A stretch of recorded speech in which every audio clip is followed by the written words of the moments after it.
오늘 말씀의 제목은 결실하는 삶 되게 하소서라고 하는 제목입니다.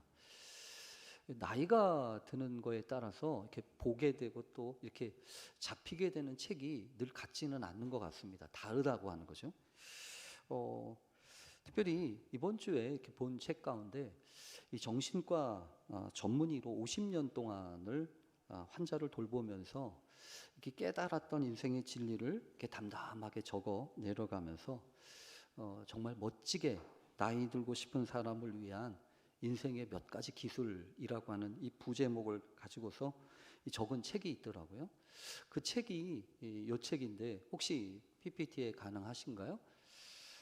이 책입니다. 나는 죽을 때까지 재미있게 살고 싶다라고 하는 책입니다. 이근우 박사님이 쓴 책이었습니다. 이분은 이런 걸로 유명합니다. 은퇴하고 나서 가만히 계셔도 되는데 70세에 넘어가지고 고려대학교 사이버대학에 문화학과 공부를 하러 입학을 합니다. 아마 좀 어려웠을 것 같아요. 한참 졸업한 박사가 이렇게 와가지고 공부를 한다고 하면 그 학부에서 좀 물론 이제 사이버 대학이니까 상대적으로 좀 덜 두드러졌겠지만 참 부담스러운 분위기도 하셨을 텐데 76세의 나이에 졸업을 하십니다. 그것도 수석으로 졸업을 해서 화제가 되기도 하죠. 그런데 나중에 알고 보니까 사실은 20년 전부터 이분이 왼쪽 눈의 시력이 거의 다 실명을 할 정도로 약해졌었고 또 당뇨나 고혈압이나 통풍이나 허리 디스크나 관상 동맥 협착이라고 하는 것이나 담석이라고 하는 여러 가지 것들이 함께 병으로 이렇게 꼭 이렇게 머리부터 발끝까지 있으셔서 요즘에 하는 말들이 있잖아요. 걸어다니는 종합병원이라고. 거의 그런 분들이었다고 하는 거죠. 그런데도 공부를 하셨어요. 여간 힘든 일이 아니었을 텐데 또 그렇게 공부를 다 하고 나서 박사였음에도 불구하고 정신과 의사니까 근데 무슨 공부를 또 다시 하십니까? 이렇게 사람들이 물을 때마다 이분이 대답한 게 이 말이었답니다. 그저 재미있어서 이렇게 얘기해요. 그저 재미있어서. 그래서 이분이 쓴 책 제목도 이렇게 적었는지 모르겠습니다. 나는 죽을 때까지 재미있게 살고 싶다. 일은 넘어 시작했던 그 공부가 평생 했던 공부 중에서 제일 재밌었다라고 이야기를 하면서 이런 글들을 써 내려가셨죠. 사실은 여러분 재미라고 하는 것이 그때그때마다 좀 다르죠. 어렸을 때야 부질없는 재미 추구하느라고 이렇게 이상한 일들도 해보지만 사실 나이 들어서 재미있는 거는 좀 다르지 않겠습니까? 다만 이분의 이야기는 아마 그런 거겠죠.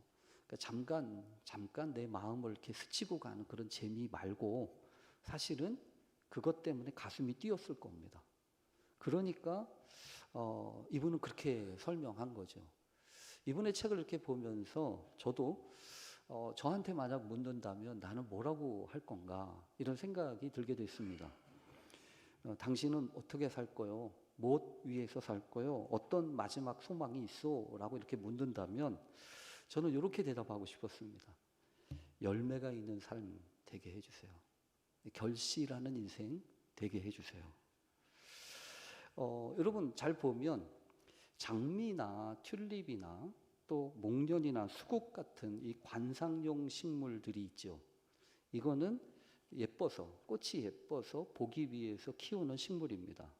그런가 하면 소나무나 또 참나무나 자작나무 같은 나무들은 수십 년을 자라서 이 목재나 건축 재료처럼 이 목재용 나무라고 하죠.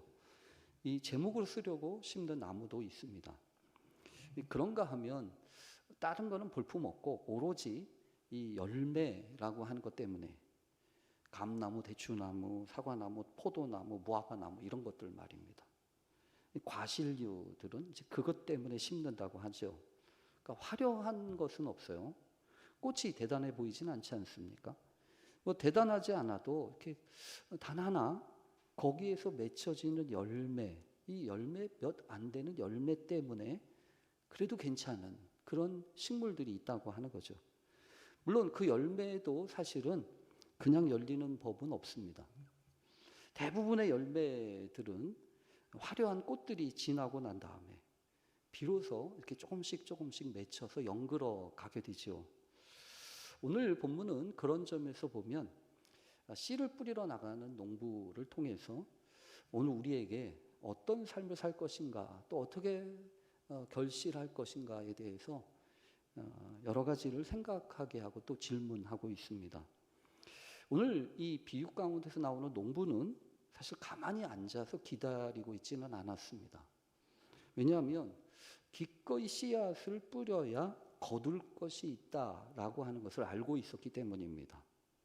결실을 거두기 위해서는 그냥 가만히 앉아 있거나 기대하거나 이 밭을 탓하고 있어서만은 안 된다라고 하는 것을 이 농부는 알고 있었습니다. 그래서 씨를 뿌리는 자가 뿌리러 나갔다라고 성경은 이야기하고 있지 않습니까? 그런데 이어지는 말씀의 내용을 이렇게 살펴보면 우리가 아는, 우리가 생각하는 방식과는 조금 사뭇 다른 부분들도 보여집니다. 왜냐하면 보통 농부들, 보통 씨앗을 뿌리는 사람이라고 한다면 씨앗을 아끼는 의미이기도 하고, 또 하나 보나 마나에 따라서 좋은 땅을 골라서 씨앗을 뿌려야 되지 않겠습니까? 그런데 이 농부는 그렇게 하지 않습니다. 오히려 그냥 막 뿌려대는 것처럼 그렇게 씨앗을 각각 뿌린다고 하는 거죠. 좋은 땅을 골라서 뿌리지 않았다는 겁니다. 그래서 씨는, 이 농부가 뿌린 씨는 좋은 땅만이 아니라 길가에도, 또 흙이 얕은 돌밭에도, 또 가시덤불 사이에도 각각 떨어지게 됩니다. 물론 있잖아요. 1세기 팔레스타인 그 농사를 했던 그 상황에 따르면 그때는 이렇게 농사를 졌다고 하기도 합니다. 그냥 먼저 씨를 이렇게 확 날려서 씨를 뿌리고 난 다음에, 그리고 난 다음에 이제 밭을 가는 거죠. 그러니까 이런 식으로 뿌렸으니까 길가에도 떨어지고 돌밭에도 부러지고 가시덤불에도 씨가 자연스럽게 떨어진 것 아닌가, 일반적인 풍경일 수 있다고 하는 것입니다. 그런데 예수님은 굳이 이 평범한 농사 풍경을 그냥 지나치는 배경으로 삼지 않으셨습니다. 그리고 오히려 구체적으로 그 본문 가운데서도 덜어는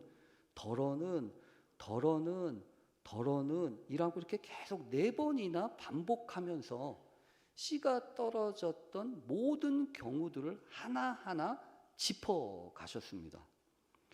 저는 이 대목에서 이렇게 생각합니다. 뭐냐면 이건 단지 그냥 당시의 농사법에 대한 이야기가 아니다라는 거죠.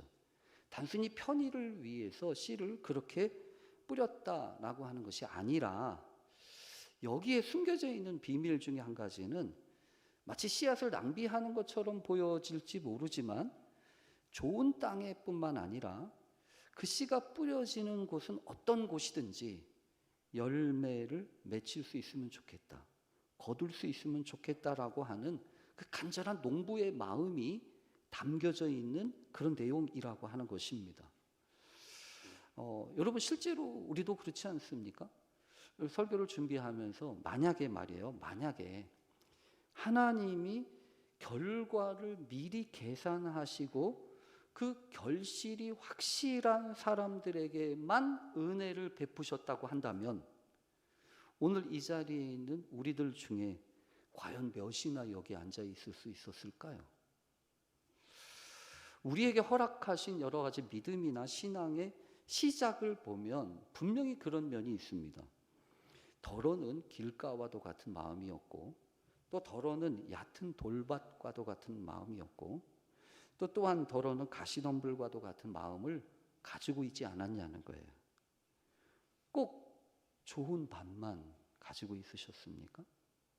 그러지는 않잖아요.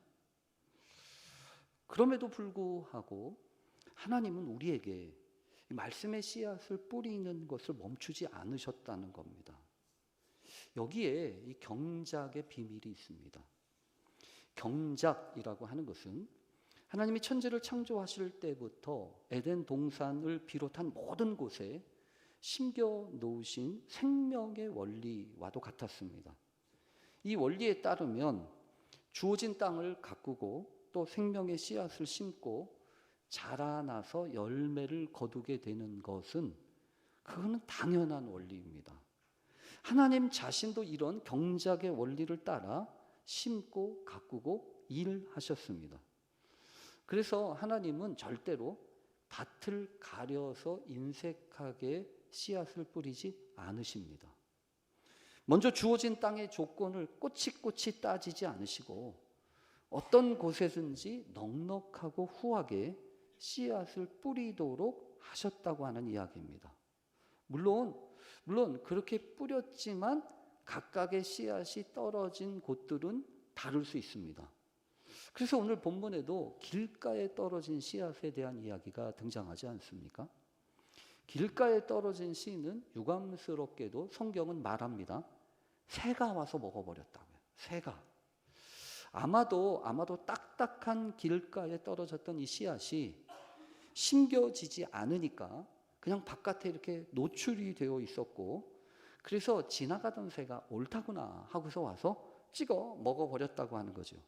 근데 여러분, 여기서 이 길가와도 같은 밭은 원래부터 처음부터 그렇게 딱딱한 밭이었을까요? 아니지 않습니까? 원래 그 땅은 어떤 곳이었는지 모르지만 사람과 이 짐승들의 발길이 수없이 오고 가면서 닳고 닳아져서 시간이 지나면서 다져지고 또 다져져서 결국은 씨앗 하나 뚫고 들어갈 틈이 없어진 그런 딱딱한 땅이 되어버렸다고 하는 거죠. 그래서 19절은 이렇게 설명합니다. 악한 자가 와서 그 마음에 뿌려진 것을 빼앗나니. 이게 길가에 떨어진 씨앗의 운명이었습니다.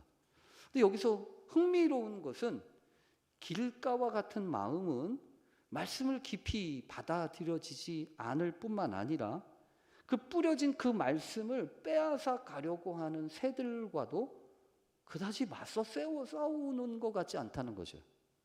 그저 있잖아요. 무심하게 그냥 둘 뿐입니다. 무심하게. 그리고 그 무심함이 바로 씨앗을 빼앗기게 되고 결국은 딱딱해지게 되는 그 결과를 낳게 되었다고 하는 겁니다. 닳고 닳았던, 그래서 무심하게 됐던 그 마음 말이에요. 오늘날 우리는 상당히 많은 정보가 넘쳐나는 시대를 살고 있습니다. 하루에도 수없이 많은 글과 말들을 여러분 스크롤이라고 하죠. 이렇게 넘기는 거죠. 그냥 이렇게 쑥쑥 지나가고 있는 겁니다. 근데 여러분 혹시 말씀조차 그렇게 잠깐 눈에 담았다가 곧바로 이렇게 올려버리고 있는 것처럼 하고 있는 것은 아닙니까? 이런 무심함이 우리의 마음을 길가로 남게 합니다. 분명히 길가는 악한 땅은 아닙니다. 때로 필요에 따라서 일부러 만들어지기도 하니까요. 농지를 정리하면서 그래서 길은 새롭게 만들어지기도 합니다. 필요에 따라서. 그런데 다만 그렇게 만들어진, 필요에 따라서 만들어진 그 길가를 너무나 많이, 너무나 자주 아무런 부담 없이 그냥 스스로 왕래하다 보니까 결국 그 땅은 어떤 것도 심을 수 없게 되어버리는 그런 길가가 되었다고 하는 것이지요. 그래서 여러분 주의해야 합니다. 스스로 하나님의 말씀을 그냥 기웃기웃하는 것은 길가와도 같은 마음이 될 수 있습니다. 교회도 띄엄띄엄 오거나 아니면 이렇게 스쳐 지나가도 이렇게 왔다 갔다 하는 거 말이에요. 돌보지 않으면, 파헤치지 않고 그 말씀에 이렇게 깊이 담겨져 있지 않으면 결국 그럴 수 있다고 하는 거죠. 더군다나 오늘 흙이 얕은 돌밭과 같은 경우도 있다고 성경은 이야기하는데, 거기는 잠시 뿌리를 내리는 듯해 보였지만 흙이 깊지 않아서 해가 뜨자 곧 말라버렸다고 이야기하지 않습니까? 어떻게 생각해 보면 참 안타까운 일이 아닐 수가 없습니다. 왜냐하면 해라고 하는 것은 씨앗이 자라나는 데 있어서 반드시 필요한 그런 요소이기 때문에 그렇습니다. 해가 없으면 씨앗은 자라날 수 없습니다. 여러분 아시지요? 씨가 연글어서 열매를 거둘 때 이 일조량, 이게 얼마나 중요한지 우리는 잘 알지 않습니까? 그런데 뿌리를 제대로 내릴 수 없었던 이 돌밭과도 같은 곳에서는 씨앗이 자라나는데 반드시 필요한 이 햇빛조차 오히려 그 뿌리를 말라버리게 하는 생각지 못한 결과를 가져오게 했다고 하는 거죠.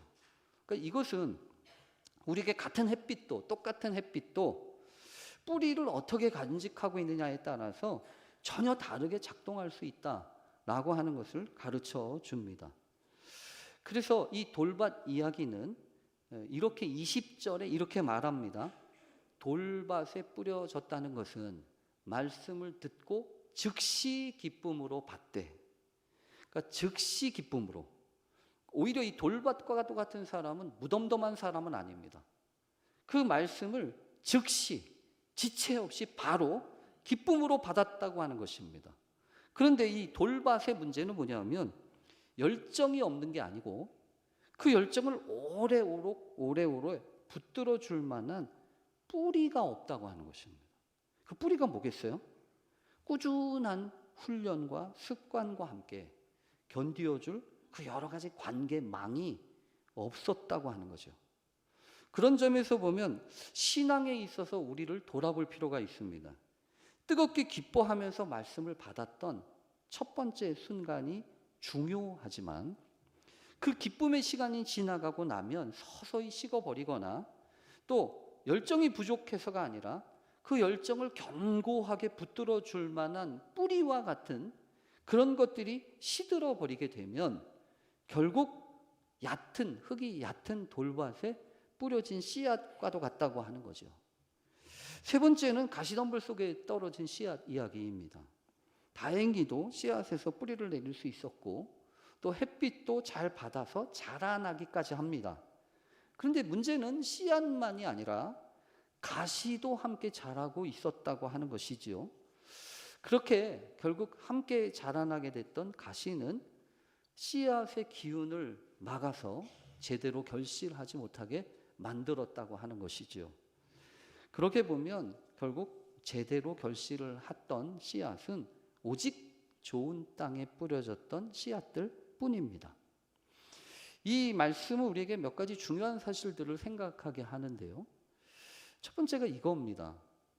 뿌려진 씨앗 모두가 열매를 거두는 것은 아니라고 하는 겁니다. 물론 씨앗을 뿌리는 농부는 그 모든 씨앗들이 다 열매 맺기를 바랐을 것입니다. 그러나 이 농부가 바라는 것처럼 모든 씨앗들이 다 그렇게 열매를 맺는 것은 아닐 수 있습니다.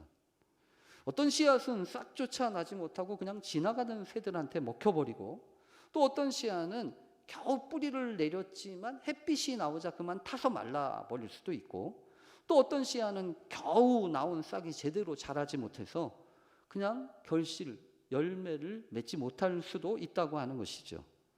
그런데 여러분 이 씨 뿌리는 이야기가 어떻게 끝나고 있는지를 주목해 보십시오.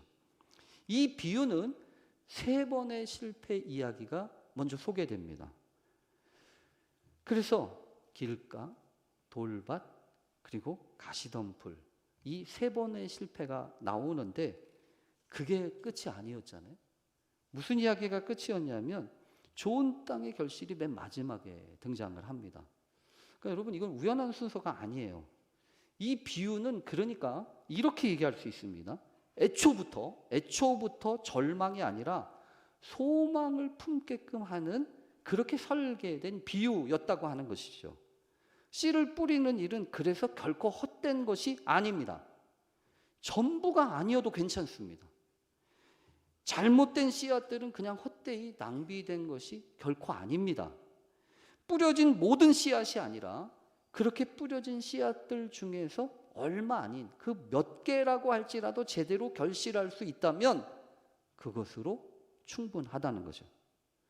여러분 이 씨 뿌리는 비유를 통해서 주님이 우리에게 또 제자들에게 가르쳐 주시려고 했던 게 뭐라고 생각하십니까? 그러니 골라서 뿌려라. 이건 아니잖아요. 오히려 씨를 뿌리면 결국 언젠가 이미 실패하고 나서도 반드시 주님이 허락하실 그때 그 모든 한 번의 결실만으로도 넉넉하고 충분하다라고 한 이야기를 지금 하고 있다는 거죠. 이런 소망은 우리의 바람이 아니고 이미 오래전 이사야 선지자와 시편 기자를 통해서 우리에게 확증처럼 허락하신 약속이기도 했습니다. 그래서 이사야 55장 8절과 9절에서는 이렇게 써 있죠. 이는 내 생각이 너희의 생각과 다르며 내 길은 너희의 길과 다름이니라. 여호와의 말씀이니라. 이는 하늘이 땅보다 높음같이 내 길은 너희의 길보다 높으며 내 생각은 너희의 생각보다 높음이니라. 길이 다르다는 거예요. 생각이 다르다는 겁니다. 그러니까 얕은 그런 생각이 있는가 하면 높은 생각, 하늘이 땅보다 높음같이 그럴 수 있다는 겁니다. 그래서 시편 126편 5절과 6절에서는 아까 예배를 시작하면서 읽었던 말씀인데요. 눈물을 흘리며 씨를 뿌리는 자는 기쁨으로 거두리로다. 울며 씨를 뿌리러 나가는 자는 반드시 기쁨으로 그 곡식단을 가지고 돌아오리라. 여러분, 그러니까 이 비유는 우리에게 분명히 얘기합니다. 눈물로 뿌려질지라도, 비록 눈물로 씨앗을 뿌릴지라도 반드시 그 일은 헛되지 않는다라고 하는 겁니다. 그러니까 결실을 하는 인생이 되려면 뿌리는 수고를 아끼지 말아야 한다는 겁니다. 그 뿌리는 수고를 아끼지 말되 효과적으로 씨앗을 골라서 뿌리려고 하지는 말아야 된다 이거죠. 이상하고 낭비에 가까울 정도라고 할지라도 씨앗을 뿌리되 뿌리기도 전에 먼저 겉으로 드러난 밭과 땅의 모습을 보고 그 결과를 미리 판단해서 씨앗이 아깝다고 뿌리는 일을 그만두지 말아야 한다는 거예요. 그러니까 열매를 맺지 않을까 봐 뿌리지 못한다라고 하는 말은 맞지 않는 말입니다. 오히려 이 씨앗의 비유는, 씨 뿌리는 비유는 어떻게 해야 결실할 것인가와 관련된 깊은 고민을 우리에게 다시 가르쳐 줍니다. 이번에는 이렇게 생각해 보십시오. 농부의 입장이 아니고, 씨를 뿌리는 농부의 입장이 아니라 씨앗을 받아들이는 그 밭의 입장에서 생각해 보면 너무나 단순합니다. 뭐냐 하면 길가나 돌밭이나 가시덤불처럼 나쁜 밭 말고 좋은 밭이면 된다는 거죠. 그런데 여러분, 좋은 밭이 어떤 밭입니까? 어떤 밭이 좋은 밭입니까? 물론 성경에 19절에서부터 23절까지 반복된 단어가 하나 있습니다. 그것은 뭐냐면 쉬니에미라고 하는 단어인데, 이거는 우리식으로 표현하면 깨닫는다라고 하는 표현입니다. 그러니까 19절에도 이미 길가에 뿌려진 자는 말씀을 듣고도 깨닫지 못하므로 악한 자가 그 마음에 뿌려진 것을 빼앗아가고 말았고, 23절에 보면 좋은 땅에 뿌려진 자는 말씀을 듣고 깨달아서, 그러니까 여러분, 좋은 땅과 나쁜 땅을 가르는 것은 어떤 타고난 조건이 아닙니다. 도덕적으로 어떤 훌륭한 사람이었는가 하는 것도 아닙니다. 그 결실을 가르는 좋은 땅이냐 아니냐 하는 것은 말씀을 듣고 그것을 자기가 깊이 깨닫고 자기 것으로 만들어서 그것을 지켜내는가 아닌가, 이게 중요하다는 거죠. 여러분, 혹시 여기 가보셨습니까? 이 강원도 평창에 안반대기라고 하는 곳이 있습니다. 구름 위의 땅이라고 하는 뜻이기도 하고 해발 1000m 이상에 되는 그런 높은 고지에 있었던 그런 땅입니다. 이 고랭지 채소가 있는데 사진이 있을 텐데 한번 좀 보여주십시오. 이 고랭지 채소가 있는 저기 1100m 이상 가까이 되는, 어떻게 보면 사람이 살 수 있는 최꼭대기에 있는 땅이 저 땅입니다. 근데 잘 보니까 이 고랭지 채소가 심겨져 있는데 경사가 심하고 돌도 많아가지고 기계 하나 돌아가지 못합니다. 저게 지금 나오는 저 사진이요, 지금 이렇게 부러져 있는 그런 상황입니다. 여러분 어떻게 보이시나요? 뭐가 먼저 보이십니까? 돌덩이 보이시죠? 돌덩이. 돌만 보여. 저는 돌이 저렇게 많은 줄 몰랐어요. 그러니까 보통 같으면 이렇게 돌을 솎아내기도 할 텐데 여기는 아예 솎아낼 생각을 안 한 것 같아요. 그냥 저렇게 이렇게 해가지고 그냥 거기다 그냥 심었다고 하는 거죠. 저는 저 모습을 보면서 무슨 생각을 하게 되냐면, 좋은 땅이 도대체 어떤 땅이냐 이거예요. 좋은 땅이 처음부터 돌 하나 없이 완벽했던 땅이 좋은 땅일까? 아니, 어쩌면 거친 조건에도 불구하고 누군가 포기하지 않고 기어이 작물을 심고 돌보아서 결실하는 땅이, 그게 좋은 땅이 아니냐는 거예요.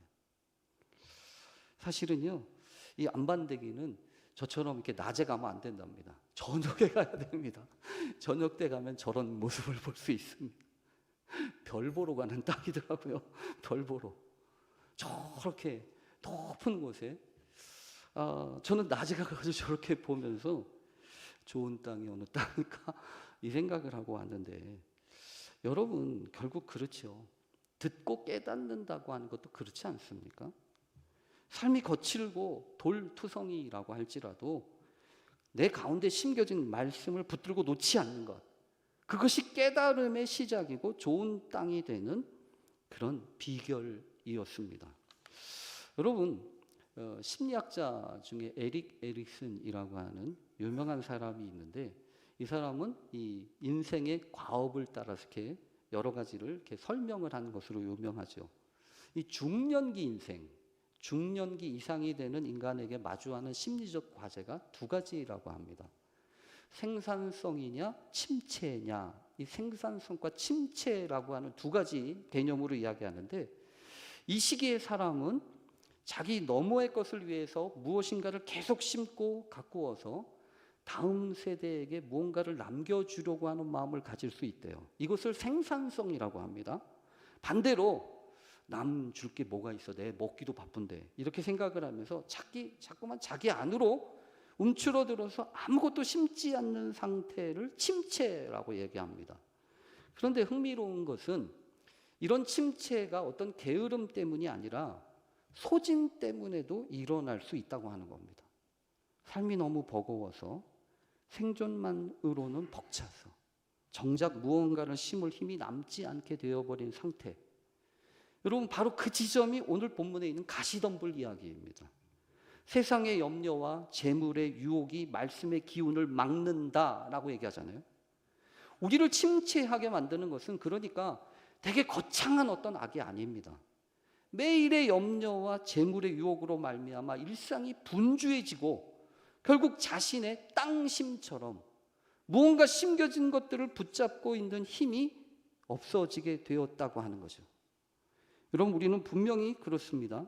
어떤 밭은 무엇보다 뿌려진 씨앗을 빼앗기지 않도록 힘써야 하고, 또 어떤 밭은 어려움 속에서도 넘어지지 않도록 굳게 서야 합니다.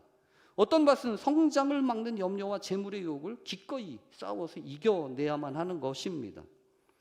이처럼 곳곳에 뿌려진 씨앗들은 결실하려면 여러 가지 과정과 다양한 것들과 싸워야만 합니다. 여러분, 오늘 저도 여러분들에게 부끄럽지만 이 말씀을 생각하면서 참 여러 가지 생각이 들었다라고 하는 고백을 하게 됩니다. 오늘은 얼마 안 있으면 제가 글쎄 60이 됐어요. 60이. 제가 왜 이런 생각을 하냐면, 결혼하는 우리 집사람은 그렇게까지 들었거든요. 저 사람 30도 못 될 거야. 30도 못 될 거야. 근데 그 배를 살았더라고요. 문득 지나온 시간들을 생각해 보니까 역시 저도 길가와도 같은 순간이 있었고요. 돌밭과도 같은 순간이 있었고, 가시덤불에 기운이 막혔던 시간도 있었더라고요. 근데 그럼에도 불구하고 제가 아니라 하나님은 이런 조건 저런 조건 따지지 않으셨고, 오늘까지 저에게 그 말씀의 씨앗을 줄기차게 뿌리셨던 것 같다라는 거죠. 그러니까 그 은혜를 돌아보니까 감사할 것밖에 없는 거예요. 그 가운데 여러분이 계시는 거죠. 여러분이 함께 계시는 거예요. 여러분, 그래서 남은 시간을 생각해 보면서 이런 소망과 기도를 품게 되는 거예요. 화려한 꽃을 피우는가? 그거 말고 무슨 대단한 제목이 되는 거? 그거 말고 조금 조용하고 어떻게 보면 눈에 띄지 않더라도 하나님 앞에서 작은 열매, 결실하는 삶이면 족하다. 그게 말씀을 품고 기도하면서 제가 기도했던 기도의 제목입니다. 여러분, 이거는 저만의 이야기가 아니지 않습니까? 오늘 이 자리에 계신 여러분 모두가 지금 어느 인생의 계절 앞에서 각각 서 계신 거 아닙니까? 누군가는 아직 씨를 뿌리는 이른 봄 앞에 서 계신 분도 계실 것이고, 또 누군가는 뜨거운 여름과도 같은 시간을 지내고 계신 분도 있을 수 있고, 또 누군가는 저처럼 어쩌면 결실의 계절을 바라보는 그 문턱 앞에 서 계신 분도 있다고 하는 거죠. 문제는 이거예요. 계절은 기다려주지 않습니다. 씨는 이미 뿌려졌습니다. 그렇다고 한다면 무엇을 해야 될까요? 어쩌면 길가처럼 무심히 흘려보냈던 그 습관 하나, 또 돌밭처럼 뜨거웠다가 식어져 버린 그 열정 하나, 또 가시덤불처럼 나를 옥매었던 그런 염려와 유혹 하나, 이것 때문에 내가 정말 붙들어야 될 그 생명의 씨앗을 놓치고 있는 것은 아닌지 돌아보게 된다고 하는 거죠. 그래서 오늘 여러분들께 나누어 드린 속회 나눔지에는 그런 질문이 있습니다. 결실을 위해서 내가 힘쓸 것은 무엇입니까? 여러분은 어떻게 하시겠습니까?